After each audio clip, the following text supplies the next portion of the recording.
News Kannada ವಾಹಿನಿಗೆ ಸ್ವಾಗತ. ದೀಪಾವಳಿ ಅಮಾವಾಸ್ಯೆ ದಿನದಂದು ಮೃತರ ಕುಟುಂಬದ ಸದಸ್ಯರ ಮನೆಗೆ ಹೋಗಿ ಕೂಡಿ ಬಾಳುವುದನ್ನ ಹೇಳ್ತೀವಿ ಅಂತ ಸೋಮಪ್ಪ ಕಾರ್ಬರಿ ಹೇಳಿದ್ದಾರೆ. ಯಲಬುರ್ಗಾ ತಾಲೂಕಿನ ಚಿಕ್ಕುಪ್ಪ ತಾಂಡ ಗ್ರಾಮದಲ್ಲಿ ದೀಪಾವಳಿ ಬಂದ್ರೆ ಸಾಕು ಎಲ್ಲರಿಗೂ ಸಂತೋಷವೇ ಸಂತೋಷ. ತಾಂಡದಲ್ಲಿ ಹಿರಿಯ ಮಹಿಳೆಯರು ಹಾಗೂ ಪುರುಷರು ಅಮಾವಾಸ್ಯೆ ದಿನದಂದು ಹೊಸ ಉಡುಪುಗಳನ್ನ ಧರಿಸಿ 1 ವರ್ಷದೊಳಗೆ ಯಾರು ಮೃತಪಟ್ಟಿರ್ತಾರೆ ಅಂತವರ ಮನೆಗೆ ಗ್ರಾಮದ ಎಲ್ಲಾ ಹಿರಿಯರು ಹೋಗಿ ಅವರ ಕುಟುಂಬದ ಸದಸ್ಯರಿಗೆ ಕೂಡಿ ಬಾಳುವುದನ್ನ ಹೇಳ್ತೀವಿ ಹಾಗೂ ಈ ಪದ್ಧತಿ ಹಿಂದಿನಿಂದ ಬಂದಿರುವ ಕಾರಣ ಈಗಲೂ ಕೂಡ ಅದನ್ನ ಮುಂದುವರಿಸಿಕೊಂಡು ಹೋಗ್ತೀವಿ ಎಂದಿದ್ದಾರೆ. ಇದೇ ಸಂದರ್ಭದಲ್ಲಿ ಗ್ರಾಮ ಪಂಚಾಯಿತಿ ಸದಸ್ಯ ಈರಪ್ಪ ಮಾತನಾಡಿ, ದೀಪಾವಳಿ ಅಮಾವಾಸ್ಯೆ ಬೆಳಕಿನ ಹಬ್ಬ, ನಮ್ಮಲ್ಲಿ ಎಲ್ಲರಿಗೂ ಬೆಳಕನ್ನ ನೀಡಲಿ ಎಂದು ನಾವು ತಾಂಡದಲ್ಲಿ ಯಾರು ಮೃತಪಟ್ಟರು ಕೂಡ ಅಂತವರ ಮನೆಗೆ ತೆರಳಿ ಕುಟುಂಬದ ಸದಸ್ಯರಿಗೆ ಸಾಂತ್ವನ ಹೇಳ್ತೀವಿ. ಈ ಊರಿನ ತಾಂಡದ ಗುರು ಹಿರಿಯರು ಆದಂತ ಇವರು ನಮ್ಮ ನಂದಪ್ಪ ನಾಯಕ್, ಸೋಮಪ್ಪ ಕಾರ್ಬಾರಿ, ಮತ್ತು ನಮ್ಮ ತಿರುಪತಿಯಪ್ಪ ಡಾವ್, ಈರಪ್ಪ ರಾಠೋಡ್, ಲಚ್ಚಪ್ಪ ರಾಠೋಡ್, ಮತ್ತು ಛತ್ರಪ್ಪ ರಾಠೋಡ್, ಗಿರಿಯಪ್ಪ ನಾಯಕ್, ನಾವೆಲ್ಲರೂ ಪ್ರತಿ ವರ್ಷ ಇದೇ ಥರ ನಡ್ಕೊತೀವಿ. ನಮ್ಮ ಮುತ್ತರ ಕಾಲದಿಂದ ಹೆಂಗೆ ಮಾಡ್ಯಾರ ಇದೇ ಪದ್ಧತಿ ಒಳಗೆ ಬಂದೀವಿ ಪ್ರತಿ ವರ್ಷ. ಇದನ್ನ ಮಾಡೋ ಉದ್ದೇಶ ಏನು? ಇದನ್ನ ಮಾಡೋ ಉದ್ದೇಶ ಅಂದ್ರೆ ಇದು ದೀಪಾವಳಿಗೆ ಸತ್ತಾರ್ದು ಬಿಟ್ಟಾರ್ದು ಎಲ್ಲದು ನಾವು ಅವ್ರ ಸುಖ ದುಃಖ ಕೇಳೋದಕ್ಕೆ ಅವ್ರ ಒಳ್ಳೆ ಕಿಮಕ ನಮ್ಮ ಪದ್ಧತಿ.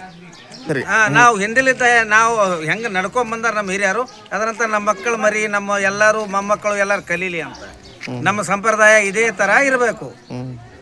ಮತ್ತೇನು ಮಾತಾಡಬೇಕು? ಪ್ರತಿ ಮನೆಗೆ ಹೋಗ್ತೀರಿ? ಪ್ರತಿ ಮನೆಗೆ ಹೋಗ್ತೀವಿ, ಎಲ್ಲರಿಗೆ ಅಂದ್ರೆ ಇದು 1 ವರ್ಷದೊಳಗ ತೀರ್ಕೊಂಡ್ರ ಮನೆಗೆ ವರ್ಷದ ಒಳಗೆ ತೀರ್ಕೊಂಡಾರ. ಈಗ ಈ ದೀಪಾವಳಿಗೆ ಈಗ ಹೋದಾರ ಮನೆಗೆ ಹೋಗಲ್ಲ, ಇನ್ ಮ್ಯಾಗ ಆಗವಾಗ ಇನ್ನು ಮುಂದೆ ಯಾರ ಮನೆಗೆ ಒಳ್ಳೆಯದು ಕೆಟ್ಟದಾಗ ಅವ್ರ ಮನೆಗೆ ಹೋಗ್ತೀವಿ.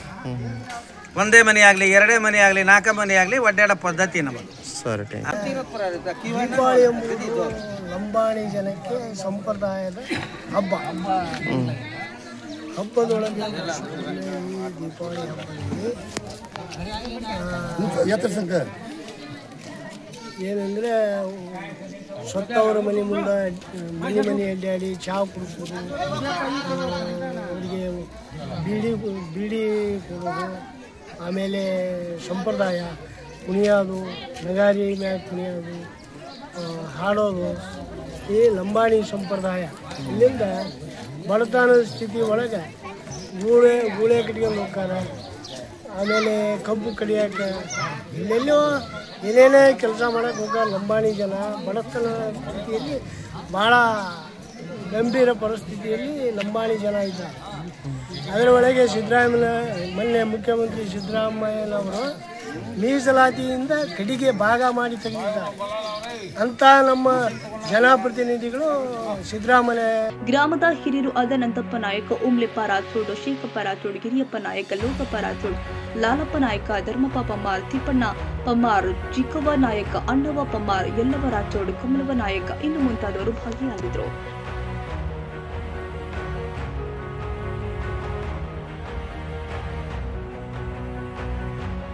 ತಾಜಾ ಸುದ್ದಿಗಾಗಿ MTV ನ್ಯೂಸ್ 24/7ಗೆ ಸಬ್ಸ್ಕ್ರೈಬ್ ಮಾಡಿ ಮತ್ತು ಬೆಲ್ ಐಕಾನ್ ಅನ್ನು ಒತ್ತಿ. ತಪ್ಪದೇ ಲಿಂಕ್ ಶೇರ್ ಮಾಡಿ.